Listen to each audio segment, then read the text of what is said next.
سلام جاقلان قربان، بیشیم با هم ایت ماهی گردوبیج برای شب یلا چه کنیم. امیدوارم که شب یلا خوبی در کنار خانواده بدهید. ایت ماهی سفید تهیه بکنید، اونه هر دو طرف پولکانه بگیرید، انه شکم خاله کنید. چوچاق سبزی اصیل گیلانه، اونم خورد کنه جا یا ساتور امره خورده کنید. سبزی چوچاق هر جایی یافت میکنید و یا از گشنیز و نعنا استفاده کنید. سبزی چوچاق فقط مال گیلان و مازندرانه. گردویی که آسیاب بگوده بید ایز زرشک چند تا حبه سیر رنده بکنید، بهش اضافه کنید. سس انارم که از قبل آماده کنید بهش اضافه کنیم. اگر شما سس انار نرید تنید از رب انار ملس یا رب آلوچه استفاده بکنید. من از سس انار استفاده بکنم.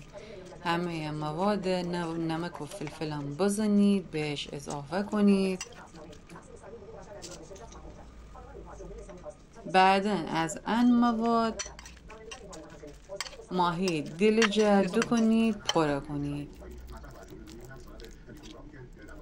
خیلی طعم خوشمزه‌ای به همی ماهی گردوبیج ده.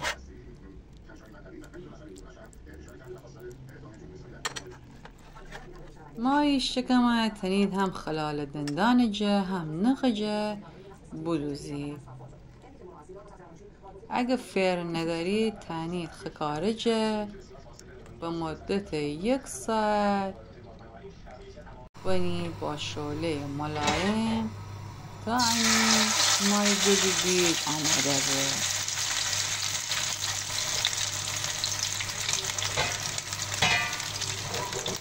تنید در کنار سبزی پلا یا باقلا پلا یا هر برنج ساده‌ای که دوست دارید آماده کنید.